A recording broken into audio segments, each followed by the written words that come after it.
जुलाई अगस्त तक 30 करोड़ लोगों को टीकाकरण का लक्ष्य था, लेकिन अभी तक 1.5 करोड़ लोगों को भी टीका नहीं लग सका है। क्या आप एज ए मेडिकल एक्सपर्ट इसकी वजह देख रहे हैं? और अब जब प्रधानमंत्री, गृह मंत्री, बड़े लोग टीके लगवा रहे हैं, तो आपको लगता है लोगों में ये भरोसा और बढ़ेगा और ये टारगेट जिससे हम पीछे लैग कर रहे हैं अभी और आगे बढ़ेंगे? जी मीनाक्षी, इसके कई वजह थे। देखिए, शुरू में लोगों में बहुत एप्रीहेंशंस थे, क्योंकि इसके बारे में मैं उसके डिटेल्स में नहीं जाऊंगा, लेकिन बहुत सारे निहित कारणों से व्हाट्सएप पे और तरह तरह के माध्यमों से बहुत ज्यादा नेगेटिविटी फैलाई गई थी। लोगों में बहुत एप्रीहेंशंस थे, वो एक कारण था। दूसरा, जो नंबर ऑफ सेंटर्स थे वो थोड़े से सीमित थे और सप्लाई भी एक शुरू में सीमित थी, क्योंकि भारतवर्ष न केवल अपने देश को ही दे रहा है, बल्कि हमारी जो कोविशील्ड वैक्सीन है वो एक इंटरनेशनल कमिटमेंट और इंटरनेशनल अलायंस के तहत बहुत सारे देशों में भी जा रही है। तो ये कई सारे फैक्टर्स मिल करके जो हमारी प्रक्रिया अपने लक्ष्य से थोड़ा सा पीछे चल रही थी, उसके लिए रिस्पॉन्सिबल है। उसमें सबसे बड़ा जो रीजन था वो आई थिंक लोगों का एप्रीहेंशन था। और प्रधानमंत्री जी ने कोवैक्सीन लगवा के आज सुबह जो क्लियर कट एक जबरदस्त मैसेज पूरे कंट्री में दिया है, मुझे लग रहा है आज से इसमें एक मैसिव उछाल आएगा।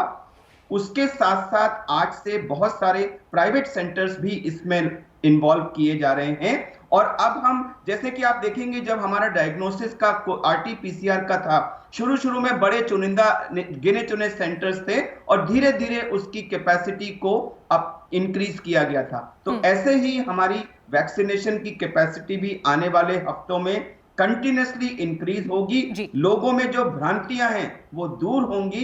And I am very sure as a doctor कि हम लोग जो ये सेकंड चरण है जिसमें 30 करोड़ लोगों के टीकाकरण का है, इसको जुलाई तक अवश्य पूरा कर पाएंगे। बिल्कुल। डॉक्टर पारेख, आपको चर्चा में जोड़ूंगी। देखिए, 6 राज्य इस वक्त ऐसे हैं जहां पर देश के 85% नए मरीज मिल रहे हैं, 85% नए मरीज मिल रहे हैं, और इनमें से 4 राज्यों में दूसरी डोज लगवाने के लिए 20% से भी कम लोग आए। तो ये आंकड़े ऐसे हैं जो चिंता पैदा करते हैं और वैक्सीनेशन को लेकर चैलेंजेस बहुत हैं। अभी की तस्वीर को अगर इन आंकड़ों के लिहाज से आप एनालाइज करें एज ए एक्सपर्ट, तो क्या आप बताएंगे देश को? देखिए, हम सब लोग को ये समझना चाहिए कि वैक्सीन लेना खुद हमारे लिए नहीं, हमारे परिवार के लिए नहीं, लेकिन देश के लिए और दुनिया के लिए भी बहुत महत्वपूर्ण है, क्योंकि वैक्सीन लेने से हम ये बीमारी को रोक सकते हैं। तो ये लेना हमारी एक तरह की सोशल रिस्पॉन्सिबिलिटी है। दूसरी बात ये है कि मैं समझ सकता हूं कि बहुत लोगों में कोई डाउट्स थे अभी तक, क्योंकि ये बिल्कुल नई बीमारी है। इसके बारे में हमको ज्यादा कुछ पहले पता नहीं था और ये गए साल में ही हम बीमारी के बारे में सीख रहे हैं। वैक्सीन भी नया है, तो इसके वजह से हो सकता है कि कुछ लोगों में शंकाएं थी कि ये वैक्सीन से हमको क्या होगा, पता नहीं है। लेकिन अभी लोगों को समझना चाहिए कि डेटा बहुत अच्छी तरह से एनालाइज हो गया है पूरी दुनिया में, और इसके बाद हमको पता चलता है, और ये बहुत ही महत्वपूर्ण चीज है कि जिन्होंने वैक्सीन लिया है उनमें से किसी को भी हॉस्पिटल जाना नहीं पड़ा है बीमारी के लिए, किसी को भी सीरियस बीमारी नहीं हुई है। तो जिन्हों में डाउट है कि हमको बीमारी हो सकती है, शायद हो सकती है, अगर होगी भी तो एक बहुत ही कम तरह की बीमारी होगी जिससे अस्पताल में नहीं जाना पड़ेगा।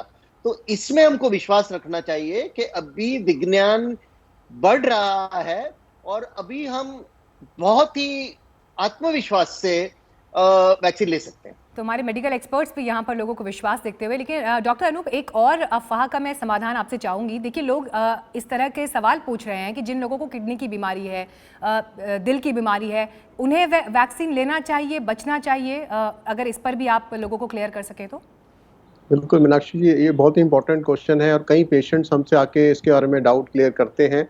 जिन पेशेंट्स को किडनी फेलियर है या वो पोस्ट किडनी ट्रांसप्लांट है या जिनको और कोई इम्यूनो कॉम्प्रोमाइज कंडीशंस में है, उन पेशेंट्स में भी वैक्सीन जो है जरूर लेना चाहिए, क्योंकि ना सिर्फ ये सेफ है बल्कि बिकॉज ये पेशेंट जो हैं they are very at high risk of getting the कोविड-19 इन्फेक्शन। तो इन पेशेंट को सबसे पहले, इसलिए हमारी भारत सरकार ने जो लिस्ट बनाई है अब सेकंड फेज में, इसमें इन सभी पेशेंट्स को इंक्लूड किया गया है। Kidney failure, heart disease, lung disease, hypertension, diabetes, इन सबको इंक्लूड किया गया है because these are the patient जो सबसे ज्यादा हाई रिस्क में है। तो बिल्कुल कोई डाउट अब नहीं रखना चाहिए किसी को।